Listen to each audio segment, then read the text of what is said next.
Hi, my name is Sally Bernard, an artist, author, and spiritual experiencer. Welcome to Call Me Zena, a true story into the spiritual realms. Join me as I sit and discuss the journey of self-discovery and awakening with the help of my spirit guides. It's time to trust your intuition. This is your inner knowings. Through questions and points of conversation, I can help others feel empowered. With the ability to touch people's past lives, I help others connect and not feel alone. Sit with me and call in live, 888-994-4995. Good afternoon, everybody. Here we are again, Monday at 3 o'clock. Please call in with any questions that you have. I'm happy to answer them. The number is 888-994-4995. It is on the screen. Please call in. I'd love to hear from you. We have a few people in the studio, so let's start off with someone in the studio here. Do you have a question for me? Do I see Lynn over there? Okay, Lynn. Do you have a question? So yes, so my question is, I'm fascinated with the topic of past lives. So what is there that you could share with us about past lives in general and how people experience them and how people can maybe tap into a past life if they don't already have that experience? Well, to me, this is a really interesting subject. Just to tell you a little bit about myself in past lives, 15 years ago, had you have asked me that question, I would have been totally confused. I had no idea. Today, I'm 100% a believer because I've had a lot of validation from past lives. For me, actually, I opened up a little bit. I don't know if any of our viewers here know Shirley MacLaine. She wrote a book on Out on the Limb, which fascinated me completely.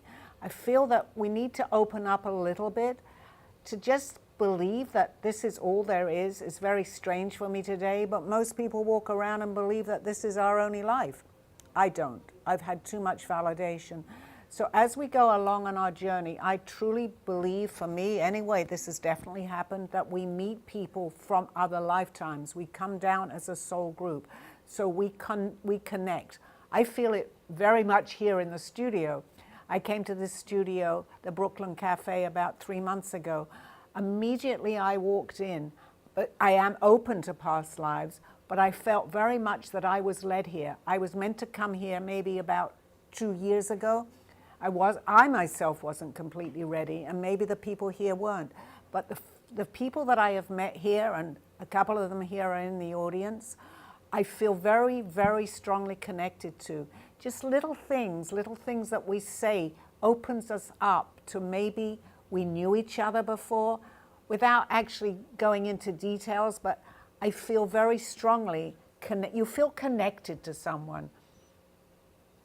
Does that help you answer your question a little bit? Yes, it does. And so I have a follow-up question, and that is, do you feel like the messages that come through you may include experiences from past lives or things you learned in a past life?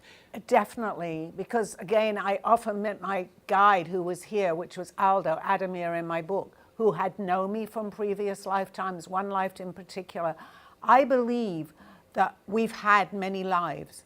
I don't think that we can open up to all our lives, just like we can't open up to all our experience even in this one lifetime.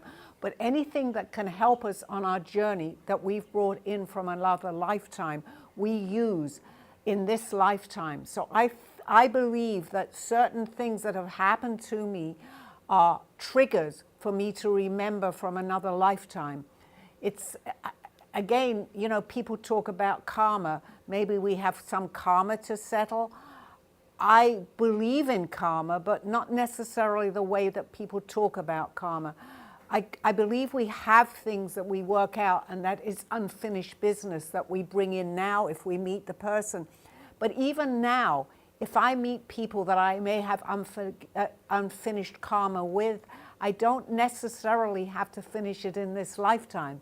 but we will do it. I believe we have many, many lifetimes. We kind of want a clean slate at the end of all these lifetimes, if that makes sense, by saying that. And that can take many, many lifetimes. We've lived, as far as my belief is, that we've lived many different characters. So when the time is right for us in a particular lifetime, as mine, I've met many people now in this particular lifetime because I've opened up so much to meeting people and finding out more in this lifetime. I'm 100% believer, but they seem to be coming to me. Not everybody is here from these lifetimes, but the ones that are will be drawn to you somehow. Does that make sense? Yes, it does. And so one more question along those lines. Do you believe that we have some lifetimes where we're the perpetrator and some lifetimes where we're the victim, and that somehow over time those things begin to balance out? Absolutely. I couldn't have said it better, Lynn. Yes, I do believe that. Now, we don't settle everything as far as I feel in this lifetime. I've had people come into this lifetime that I'm absolutely certain that I knew from other lifetimes. Again, my story is that my guide here came in from a lifetime from the Renaissance period. He never contacted me until I was ready to open up to this. I had known him prior to that. We hadn't had many conversations. But I'm suddenly drawing, if people know my story, from that lifetime that he knew me. So when he's seeing my drawings, he felt that I was ready now to hear a little bit more of the story from the Renaissance period. I, for myself, cannot deny that. I'm drawing things from that lifetime. And here he's explaining to me that I was in that lifetime with him, and I'm drawing things that he recognized and he's telling me. That's not coincidence. For me, it's not coincidence. I was ready to open up. And since then, I'm meeting many people now from that particular lifetime and maybe other lifetimes, the one that wasn't too far from this lifetime. I feel that I'm meeting people to remember that one too, and I'm beginning to. We can't come in knowing all our lifetimes. It's just like we need to pull at certain times from a lifetime. When you open up and you experience certain things, you can start pulling from a lifetime that would be relevant for this lifetime. So one of the ways in which you've experienced past lifetimes is or remembered it is through your art. It opened me up in the beginning. I'm remembering more now, and I'm actually having dreams too, which I believed helped me with my art too. I didn't believe it. I needed something for me, validation beyond what just someone telling me we've lived in other lifetimes. I've experienced what I am so happy that I have, because I've been able to draw from other lifetimes, things that I know I haven't seen in this lifetime. For me, I can't explain that. There is no way that I'm drawing, having never had a lesson from other lifetimes, buildings, people, I call them characters, let's say, from other lifetimes, coat of arms that I had never seen. I have no doubt that I was in these lifetimes. And I'm meeting people from that particular lifetime. It was a very relevant lifetime. Thank you. Thank you. Sally, you once spoke about having a spiritual guide. Does everyone have a spiritual guide? Yes, I believe we do, because when we come in, we actually do need help here. This is not easy. My spiritual guide, one of many, we have several, but he came in to help me here. It's like they know what's going to happen in our lifetime. I didn't know. He knew. And he did not come into my life till 15 years ago. He's since passed, but he knew that, 18 years ago actually, because he just passed. So I knew him for 18 years. He could tell me what was happening to me in this lifetime. He came in to watch me. He looked for me. He found me. I mean, I know this sounds like, how is that possible? I would not have believed it if I hadn't had all this validation. Yes, we all have guides. They don't all materialize the way that mine did, but I believe we're all guided, definitely. We had some people write in questions. Some didn't want their names used, so I'm just going to tell you the question. You can answer it in general terms. This is a female. She says, "My kids are driving me crazy.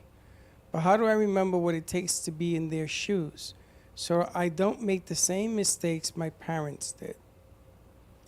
Okay, well, it's difficult. I can relate to some of this.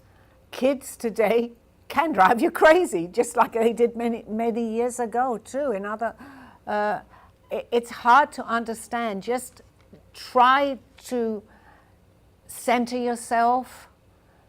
Try to maybe put yourself in their shoes with what they're going through. I just need to say this, and I feel it's coming through from my guides. Life today is not easy for kids. It's not easy. They have a lot of pressure. They have a lot of peer pressure from other kids. So as best you can, try to guide them. They have a lot of difficulties right now. Having said that, many of the kids today that are coming in are brilliant. They're here to help us too. So we have to be aware. There has to be that balance, which I also talk about. So try to listen to them. Sometimes I know, and it's very difficult. Sometimes it's impossible. But just try your best. Remember that they're going through difficult times too. They may be children, but they're also hurting. Sally, how do we stop from taking in, we were talking before the show, when everyone comes to you because you're a psychic, you're a medium, or other people that are empaths, for just sharing their lives, but we take in all of their pain. How do we stop from taking in pain, but yet still being compassionate caregivers? Well, the first word that's coming to me right now, and I completely can relate to this, is awareness. Be aware that you can, we're like an empath. You feel, I can walk into a room and I can feel right away that something isn't right. The best thing to do is, and I always say this, which my guide told me too, make sure you protect yourself. I know it's kind of in your imagination, but it really isn't. You put a shield around you to protect their energy coming into you. It can penetrate you. I've found that. So just do your best. We can't go around all the time feeling other people. We would go crazy. So just say to yourself, today I don't want to feel other people. What we're feeling is energy from other people. And it's real. I've had it all my life. I've only been aware of it for the last 17, 18 years. But I could, even as a child, I'd walk into a room and feel that someone had been in this room that had problems. We leave imprints, that I was told actually by my guide too. By sitting on a chair sometimes, we can pick up somebody's energy. Protect yourself. Be aware of it. Otherwise, it makes life very difficult. Do you think being in the spirit world, sometimes you take in so much that you don't know how to be back in the physical world? Balance. I've learned that. I've learned that the hard way, because in the very beginning, I just wanted to know so much that my art helped me because I started to paint when this was all coming to me. So I was meditating, although I didn't realize through painting what I was painting. But had I have not had that break, I don't really, and with my guide helping me, it's not difficult. It is very difficult. It's not easy. It's not easy. As long as you're aware of what's happening, if you can just zone out sometimes. We need the balance. We need to be here, and yet we need to be there. So we're learning, but we have to do both in moderation. Does spirit ever show you bad messages that something negative is going to happen? And then what do you do with that information? That's also a very good question. I do believe that I sometimes do get negative information, but for me, I feel I'm getting negative information if it's going to help me not do something. I don't look at it as I have a lot of danger ahead of me. We don't know. I just look at it that it's a message, that I have to turn that around. Maybe this is just like crossing a road. I can suddenly feel, wait a few minutes. So what I do is I wait. I don't say, I'm going to cross this road and something's going to happen to me. I try to turn it into a positive and think, well, if that outcome is not going to be good, if I cross the road because they're telling me something's going to happen, let's take a positive attitude with this and wait to cross the road, or a car, or anything. I haven't had too bad negativity because Here's an interesting question someone wrote in. Are married couples drawn by spirit like a twin flame, Freddie? I guess Sally, like a twin flame? Well, I believe we all have contracts, Dawn. We have a contract with each other when we come in. We're obviously not aware of that. So the people that we're meeting are fulfilling each other's contracts. Now, having said that, we have free will. So we don't always follow that contract, what we have. I do believe that we've planned our life. It doesn't always go the way that we have planned it to go, but we will be drawn back. I think I had talked about different timelines, and this is where this comes in. Again, I'll talk about that maybe a different time. But we follow a particular timeline. On the other timeline, it could be slightly different. But basically, we're here with contracts with certain people. Do we always fulfill them? No, but we have other lifetimes, so we can fulfill them again in another lifetime. Then I have another question leading up to that question. You said that we're here to learn from our past lives, correct? Correct. So if you meet someone, a twin flame, or somebody whose spirit puts together, that doesn't necessarily mean it's going to last forever, because free will give you the opportunity to stay or to go. So is it the lesson to be learned when you're with that other soul? Is that why it happens? Yes, actually, that's an interesting question too, because we meet people. I don't believe anybody that we meet is coincidental. Do we fulfill all our roles with all these different people in one lifetime? My answer would be no. I'm not certain about that, because we'd come back and fulfill it. But we have to, we have free will.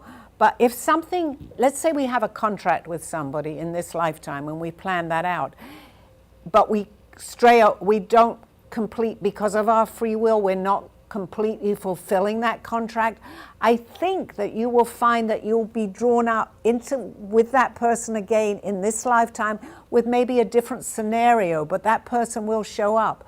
Sometimes, of course, it just goes by the wayside and we carry that into our next lifetime. But in answer to the question, we all have we have contracts that we do fulfill. Do we fulfill them all in this lifetime or the next? My answer would be probably not. Do we find happiness for ourselves before we seek to help others be happy? Yes, I think you have to have an inner contentment with yourself, because it's not, it isn't easy to do this. I've learned over the years, and I've learned to be able to help people in the best way that I know. Maybe as a child, I wasn't ready, so I don't think I had that inner contentment with myself to probably even listen. But over the years, I'm experiencing a calm about myself, so I'm able to help people. But if I was all over the place, which maybe I was as a young person, I wasn't ready. That could be, and it's actually telling me that I was not ready then. But that's funny, because sometimes we think that we are supposed to help others. We take in all this pain, we do all these things, and it just makes us weaker when we haven't fulfilled our venue, our past life experiences. How do you balance that? So I can see that, because we're energy, and this actually takes a lot of energy. So if you're already starting, perhaps someone's coming to you, and you can do this. If you don't have the energy within yourself to be able to do this, you yourself can get sick from this, because it saps energy. I know that I can only do this for maybe a few hours, and then I have to stop, because I feel drained myself. But if you're not aware of that and you continue, you have to have contentment. You have to feel happy about what you're doing. You have to, again, I'm hearing tell people, protect yourself when you do that. In the very beginning, I used to, and it may just be a symbol, but I would light a white candle just so that my energy wouldn't get so depleted. But I'm learning over the years now that I've been doing this, that I can go longer by doing this. But people that are starting out, if you feel tired, but you feel that you want to help someone, you're not going to be able to help them if you're really sapped of energy. So I would say step back and maybe start again the next day. but you can't, your energy can't go, am I hearing this too, cannot go in all many different directions. When you're ready, you can handle it better. But being ready means that you're happy with yourself. So you should always be honest. Honest, yes. Not yes. a little pregnant. Sorry? Not a little pregnant. Absolutely, absolutely. There are times when I sometimes feel something and someone's asking me, and I might see something a little negative with that person. It's very hard for me to tell that person what I see, but I also feel I have to be honest. But we can change this. I truly believe that too. We can change something if we see something. So maybe it's not a bad thing to say, well, I see this, but it may not necessarily go in that direction. I'm hearing that too, because we can change it. Free will. Sally, yesterday I had this fluke accident. I tripped, I fell, I hurt myself. I ended up having to get medical care. Do you think that could have been a warning for something, or is that just me being clumsy? Well, no, I don't believe it was you being clumsy. It could have a little bit. I feel, because I myself, within the last 7 or 8 years, broke this shoulder, and then I fell down last year and broke the other shoulder in exactly the same place. I think I was being told, or my wake-up call is, take it a little more easy here. You know, you're running around a lot. We need to rest a little bit. I think that was a little bit of your message. I feel that, I know it's hard and we don't always want to say that, but I'm hearing, take time to smell the roses for yourself, okay? That's also very important. The fall sometimes is just a warning, or however, whatever it is. I mean, my falls were, I'm certain that they were a warning to me. Just take time out for a little bit. It doesn't mean you don't have to stop working, but just be more aware of your surroundings, of what's going on. We can only give so much of ourselves to people here. We can only do that. It's a hard lesson, but it's important. If you feel yourself being depleted from energy, that's time to stop for a little while. It's hard because you can get bombarded with people asking you questions and this and that, and I absolutely know that. But you have to look after everybody, not just us here in the studio. Everybody needs to take time out. Look after yourself first. When you begin to do that, you begin to hear more, you begin to see more, and you can begin to wake up a little bit. It's a busy world. Are you able to change the way a person is simply by stating, I gotta do less. I gotta change and say less? Or is it how your DNA, how, like Lynn would say, your why? Can you change that? Well, actually, that was my question with my why. I'm aware of certain things that I do, and I was curious to see that if I could change them. That's me, that's my basic makeup. But I think if you're aware of what you're doing, you're more aware of what you're doing, if that makes sense. So there's certain things that I was doing, I wasn't quite as aware of it, but having done my why, I see that I've done this all my life. I'm aware of it, so I don't have to make excuses for who I am. I am who I am. That's in my DNA. But when you become aware of it, let's say you can control it a little bit. You don't want to change yourself, but you can control the situation by knowing who you are. So the education is to learn Yes. who you are, so then that you can then make a determination. You see, I'm a hard believer that control is very difficult to achieve in anything in life. I think that if you are able to work with adding, subtracting, I think that's a better focus in life. Control is tough to do. And I think that a lot of decisions that are made incorrectly is because they're trying to make a decision based on control, not because they're trying to adapt. Okay, I absolutely can relate completely. We can't, just like we're controlled by people, that's just life. We can't control anybody. We have the ability to control ourselves. That we can do by looking into ourselves. We can control that, but nobody can control someone else. only we can control ourselves. We can change if we feel that we're doing something and we continue repeating doing that. By doing what I just did with Lynn, the why, I can see maybe why I continue doing it. So I can control, stop that. I can't think of anything in particular right now, but I could control stopping doing that as many times, or look at it and go inward. I'm not going to change my personality. I am who I am. I also truly believe that we keep that personality, which I was told from my guide who was here, in many other lifetimes. We just have different scenarios, but we don't basically change because it's in our DNA. I had a question from somebody that wrote in who went to somebody to get guidance as a matchmaker, only to find out that the matchmaker was divorced 3 times. Okay. And her question is really simple, I guess. She's asking, why would people think that they would be a good person for resource because maybe they've been through all the negative?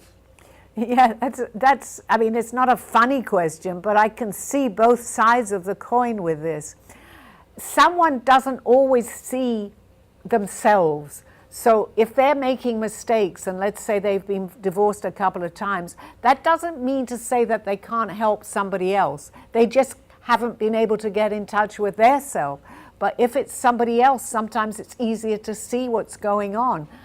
I believe very much in what I've done with the why, because I'm beginning to understand why I react to certain things. That's who I am. But as far as the matchmaker goes, I don't think that she or he is in particularly the wrong profession, but they are able to see more of somebody else than they are of themselves. And also, a guy by the name of Joe from West Palm Beach, he's been divorced 4 times. And he asked, it doesn't make me a bad person, but what kind of person am I that I can't seem to hold a relationship?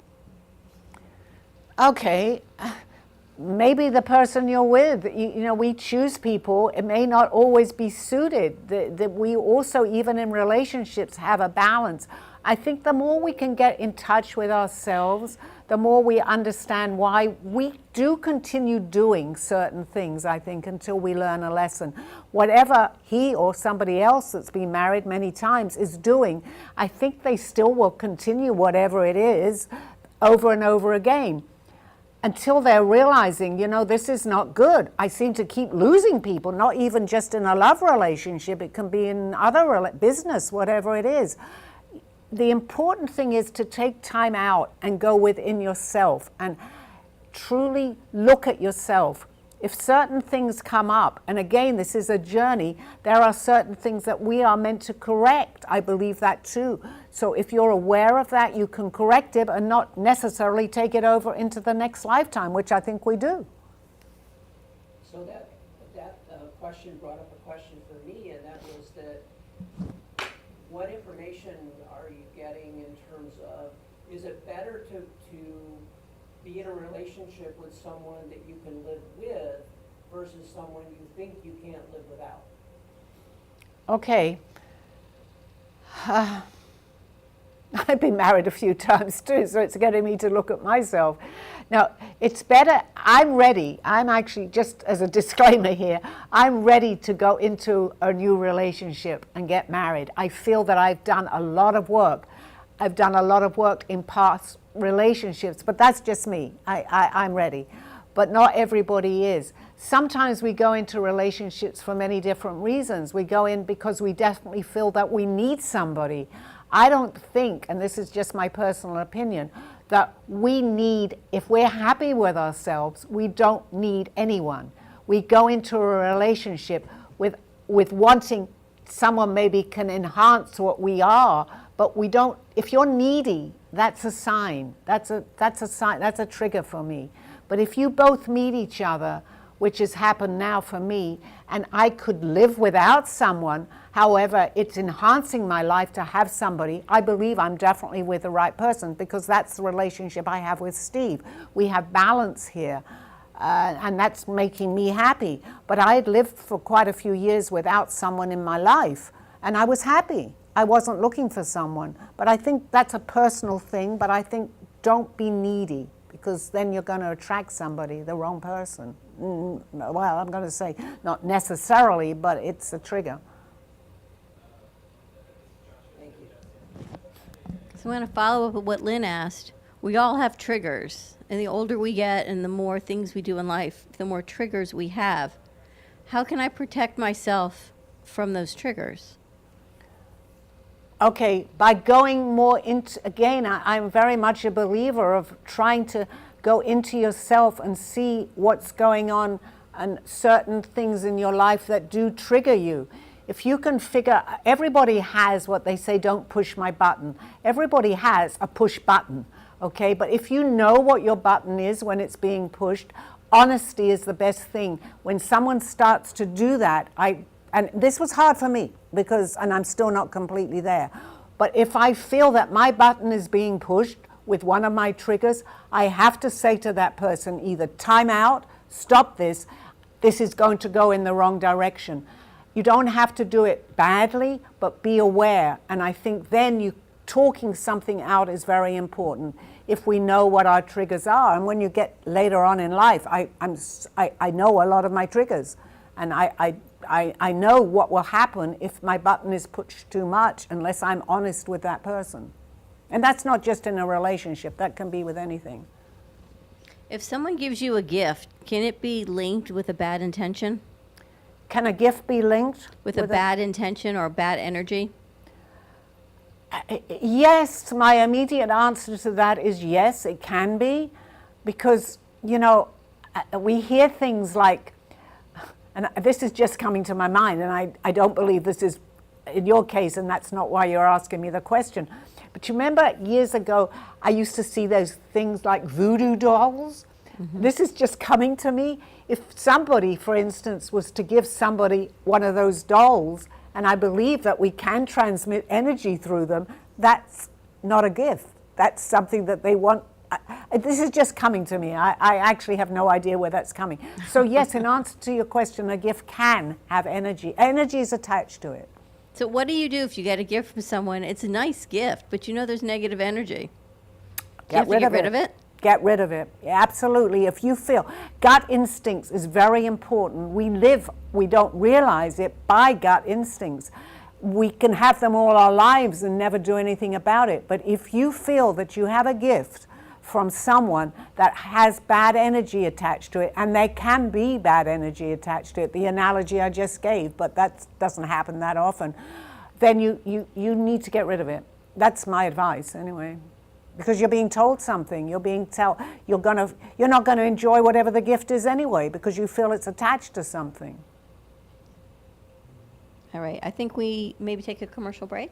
Okay, I'll see you. Don't go anywhere. Come back after the commercial break. Thank you. A true story, Call Me Zena, is the telling of Sally Bernard. Born in London, England at the end of the Second World War, she came to the U.S. in 1979. A mother of two and grandmother of four, she settled in Florida and worked in real estate. While going through a difficult time in her life, she was admitted into a hospital overnight in December of 2005.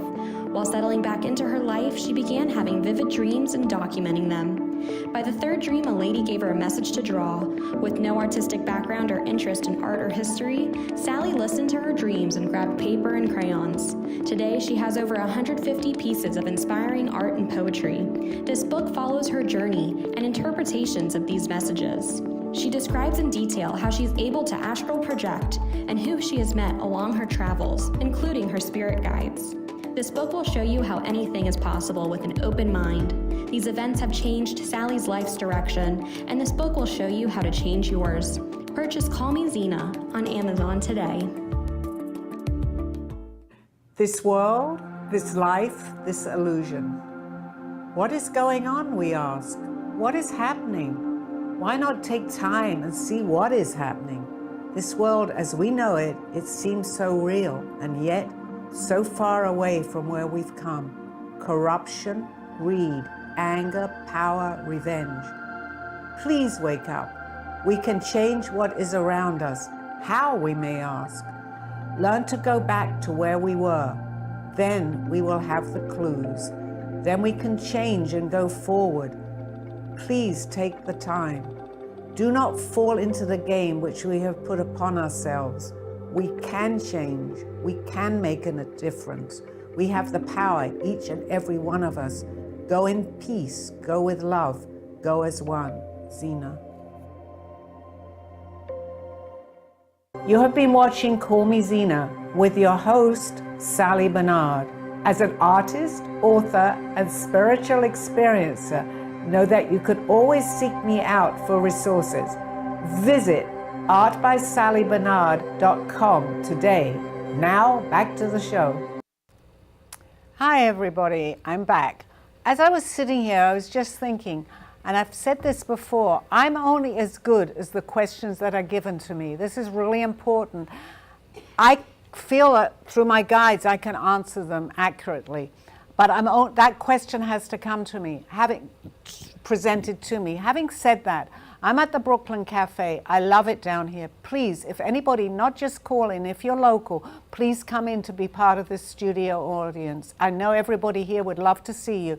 We're in Boca Raton, so if there's any listeners on a Monday at 3 o'clock, please stop by. I'd be happy to talk to you in person. Thank you. And again, the number is to call in 888-994-9445. Love to meet you. Thank you. Back to the questions. Okay, you have a question on the screen that says, what is your interpretation of happiness? Well, that's different for everybody. Took me a long time. I think, again, I'm going to say the word an inner contentment. Once we have that, we can find happiness because we can keep looking for happiness. You know, certain things maybe you like to eat, certain things that you eat can be happening. But the long term of finding happiness, we have to look within ourselves deeply. Everyone has a different trigger, again, for happiness.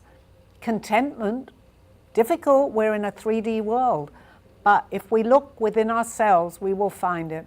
I'm certain of it. So happiness is individualized. I think people right now are under so much stress and pressure from parents and children and work. How can I'll set boundaries? Well, it's tough, and I've been tested many times with this, so I absolutely know. It doesn't mean that you're a bad person when you continue giving in to somebody, but at some point, even with kids, you have to, if you're feeling yourself so drained that it's affecting your life, you're giving too much. I can't tell you not to be nice and kind. We all need to do this.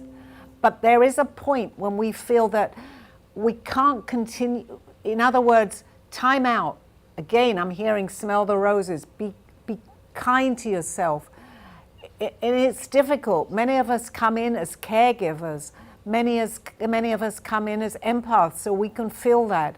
But when you're aware of it and you're continually giving and giving, you're giving yourself of yourself. Take a step back and think about what you're doing. Explain it to the person. Actually, that's a good idea. If there's one or two particular people that keep coming to you because you're open and you want to help, explain, and it's hard. I can't do all this. I'm just one person. So just look into yourself and see how much that you can help, because there's a certain time afterwards, if you're sapping your energy, you're no help to them or yourself.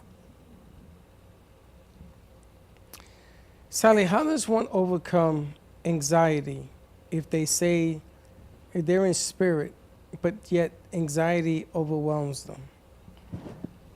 Well, that's also difficult too. Again, I am not a doctor, but I've also suffered from anxiety. It's not a pleasant feeling, but to overcome it, I think, and I don't meditate. Obviously, when I paint, I'm meditating.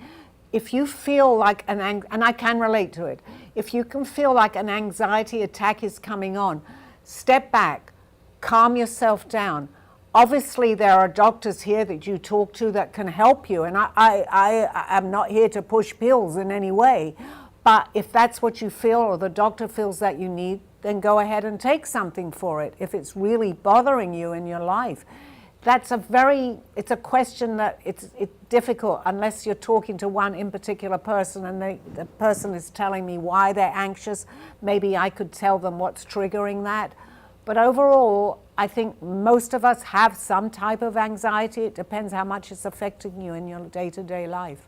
But if you live in denial that you're suffering from anxiety, then how does one, and everybody tells you to slow it down, and you're overwhelmed. You're overwhelmed with what you do, what others do, with life in general. How do you reach somebody to tell them, like you said, smell the roses? How do you get them there? Well, I think we have help. And I don't want to say that something's going to happen, that you're going to fall down, but we do get little things that happen to us sometimes. I was running around like crazy when I broke my first, I don't hope this doesn't happen, but I needed to stop. I needed to take note. I needed to take myself, I needed to see what was going on in my life. By then the second time I broke my shoulder, I was very into understanding this. So I said, you know what, they're putting a stop to me right now. I need to take it more easily. When you continually get bombarded with problems, and very few of us escape this, but when it's overpowering, then we sometimes do need professional help. I'm not going to say don't go, because some people that are spiritual say, no, you can cure yourself. But sometimes we need help. It doesn't have to be a doctor. It can be someone who does alternative medicine. But I do believe that we need to have help when this happens, yes. It happens. We're not alone. I think anybody that you will talk to will say, oh, I've had such a stressful day. Well, when you're getting a stressful day maybe nearly every day in your life, then we have to look to see what in the world is going on with our life at that point. But if you have a calling as an empath to help others, what's the fine line of helping and giving too much? Well, at that point, when we recognize that, and that's a really good question, which I have today, I recognize I'm an empath, and I know that if I'm helping, I can't change myself. I am still going to help. I absolutely know that. However, there's a point when I say to myself, okay, I'm helping, but if that person is not open, this is really important, and you're not changing that person in any way, you can't change someone, but if they're not ready to hear that, you're basically wasting your time anyway. It's time, and it's not easy when it's a family member, but it is time to move on to the next person maybe that isn't as needy. Someone that's zapping your energy is in need of something. They may need professional help. There's only so much we can do. We feel it, we take that on. That's not good, because there may be somebody, the next person that you meet, that you can genuinely help. And if you're helping someone that you can't help, that continues with this same problem, you're stopping yourself from helping the person that's open. People want to know, where do you draw your vision from, and how does it empower you? Well, it's taken time over the years, but I guess in a way I changed. I'm not going to say my lifestyle, but I did. I changed completely. Finding myself painting helped me very much in the beginning. I began to get in tune with many things. I had help. I was stubborn, but I was ready to do this, and my guide showed up 18 years ago. He knew I was suffering from anxiety, from many things, which we have when we open up to this. It happens. But he was a great help. I can't say I was lucky. I must have had an arrangement. Well, he told me I did. I had an arrangement. I may still not have woken up in this lifetime. He still could have maybe met me in my next lifetime. But I have changed. I've done a completely turnaround. I'm very different to how I was maybe 30 years ago. Is that because of Aldo, your spirit guide? Yes, absolutely, because I listened to him. What he was telling me, I couldn't say, what in the world are you talking about? Because as I was changing, he seemed to know everything that was going to happen to me. He knew I was going to be an artist. He knew many things through my life for the last 18 years that were happening. So I personally was able to open up much more. He gave me books to read. He gave me advice on many different things. And as I was doing that, all the time I was getting validation that he was there. As simple as when I first broke my first shoulder. He's in the hospital 10 minutes later. I had not made a phone call to him. So I knew that I was being guided somewhere, somehow. Do we all have that? Yes, I believe we do, but we're not always ready. It could happen in our next lifetime. But there are many people that have come to a point, they say, enough is enough. What is there? Help me. And if you ask for that, and you also have to listen and believe it, I think you'll get it. Here's a question somebody wrote in. Do you think bad dreams or nightmares mean something? Are they trying to tell us something, or are they just a dream or a nightmare? Well, I think there's different types of dreams. I think our subconscious, which is something I also had discussed with my guide, will take in what's happening during the day. And then we kind of, and I don't know how this works, but we transfer it into a dream. It's coming from a subconscious level of things that are happening. We have what he actually told me, a super consciousness, which actually I tapped into because they told me to paint, and I got into other different things. I was hearing many things.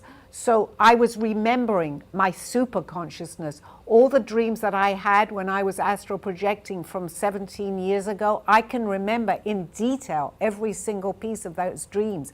I don't all come to me at once, but if you say to me on that particular dream, take for instance when the lady told me that I can paint, I can see absolutely everything in that dream. I had a dream last night.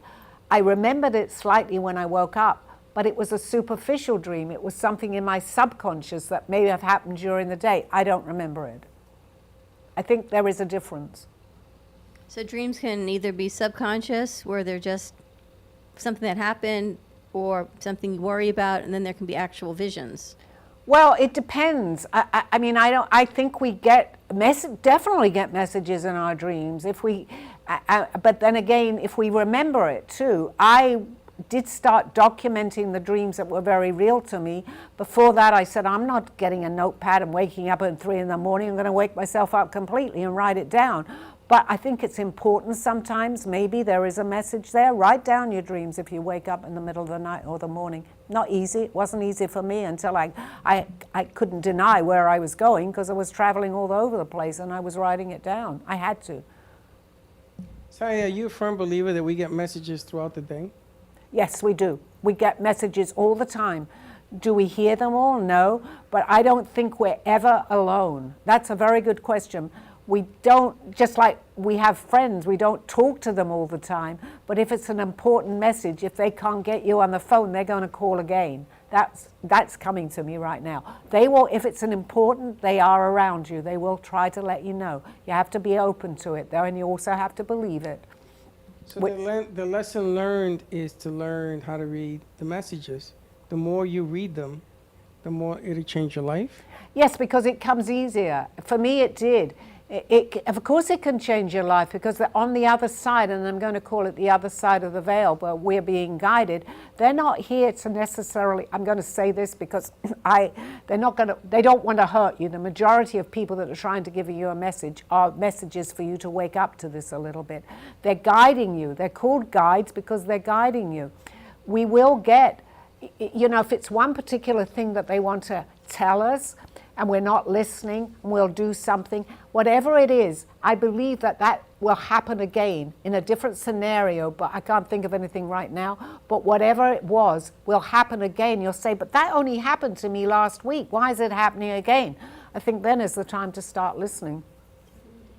Then the interesting aspect is, once you get to that stage in your life, that you're able to learn and listen and see things, and it makes you different from everybody else. And then all of a sudden you look around. How do you live with that difference? Because there's balance, Freddie. I believe this very much. Yes, I do feel different, but then I felt different most of my life, and I didn't even know why I felt different. Today I understand that I'm a little different. I don't expect everybody to believe me. But today it doesn't bother me. I know who I am. It took me a while to understand that. But I'm also knowing who I am. I'm getting married. I'm living the life of what I want here. And it's amazing. I can mix with people that don't necessarily believe in this. Of course I can. Am I trying to bring them in so that they will? I can only do that by example. There are people that will not get this message. But my example of how I handle things, hopefully it will open someone up. I can't tell you that I'm going around telling everybody, be the way I am, because they're not necessarily ready. I'm ready completely to accept who I am, but I'm also ready to enjoy this life too. So I have, as much as I can, I have that balance. And it's okay if others don't get it yet. Absolutely, it's okay. I'm not here. I can only tell you what's happened to me. We're all on different stages of this journey. If what my journey helps somebody else and they're ready to understand and believe what's happened to me, it's still got to happen to them, because it's not that easy. If someone had come to me as a child and told me and spoke to me the way I'm speaking to you, I may not have listened. Well, I probably wouldn't have listened. I'd go, what in the world is that person talking about? I'm here to help people if they want to understand more. I cannot change someone's point of view. I'm not here to do that. I can only tell you what's happened to me. It can happen to you, I can say that, but we're not always ready. We may not be ready until the next life or the one after that. I obviously was ready. My guide showed up. You were ready to see the message because he had been here probably before. So you were finally ready to see that. Well, he did. Well, mine may be a little different to what actually happens. I don't know. But he told me I was what I know now. I knew many, many centuries ago. He knew, because it came very fast to me, this understanding. But he told me that I knew this from another lifetime. However, I had gone 3 or 4 lifetimes when I did not want any part of this. I'd had enough. It was what he called dormant. Again, this is just my experience. It doesn't necessarily mean it's other people's. So I went through 3 or 4 lifetimes, and I'm only just now beginning maybe the one prior to this. I'm opening up to it. That I didn't want any of this. But I came into this lifetime, as far as what I can see, and I definitely feel this, wanting to open up again. And he knew that, because he knew me from my other lifetime where I knew more and came in to help me. I can certainly understand people saying, what in the world is she talking about? It's real. It happened to me. Do you feel like documenting this lifetime in the past, like you're doing in your book, will help others in their journey? Yes, absolutely, because anyone that's going to pick up not my book at the moment, but the next one that we're coming out, and Lynn is here, who's my editor right now, to just let you know, I'm going to go into my life more. And if you're ready to hear that, or somebody just to hear and begin to open up, I'm not telling you that everything is going to happen that's happened to me. Some other things may happen to you that didn't happen to me, but you're beginning to open up. Someone isn't going to pick my book up if they have no interest. The fact that picking my book up, and Aldo always told me, who was my guide, you will have a second book, which is going to be coming out in a few months. When you're ready, you will pick it up and you will go, and it's not a book that you'll just look at, you'll go into it more and more. This one that's out right now, and I'm not really pushing that because it's up to the person, it's mainly basically my astral projection that happened to me. I had no clue, and suddenly I'm going all over the place to many different planets. This came from my heart, it came from my experience. The next book's going to go into more detail. Do you still astro project and travel? I do, not as much as I did in the very beginning, because I was stubborn and I had to have that validation. I knew that I was astral projecting. I don't always remember it like I did in the beginning, because although it's important in my life, it's not, I've proven to myself this is what I do. If I want to go to a specific place, which Aldo told me, I can do that. There are many people that will tell you that they can do that. I knew nothing of this when I started to travel. I thought I was the only one in this world and I was going crazy. I've since found out that many people can do this. I was talking to Lynn, and Saturn went direct, I believe, yesterday, and he says the eclipse and things are changing. Do you think all the astrological changes affect people, affect what's going on? Personally, yes, I do believe it does. We may not realize it's happening or affecting us, but yes. I mean, even just take maybe sometimes when there's a full moon, people used to say, call it a full moon. The hospitals used to get, well, they still do, get very filled with accidents. I believe that yes, it does have an impact on our world, definitely. Right now, what's happening has a big impact. It's going to have a very big impact. Sally Joe just wrote in, I see myself in you. Thank you. Thank you. I appreciate that. I'm happy. That's my message too, to see that someone can relate to my story. I really appreciate that. Thank you for calling in. Sally, we got a couple of minutes. I wanted to get this one in because of what Joe just wrote. You reach somebody who has the ability to do some of the things that you talked about today. And the frustrating mark is that when something goes wrong, it seems to disappear or evaporate until they get their edge back. How do we keep them on their edge? You keep going. Don't ever give up. Yes, in the beginning of my journey, I said to myself, what in the world? You can get bombarded in the beginning, but don't ever give up on this journey. Just as that caller just came in and said that.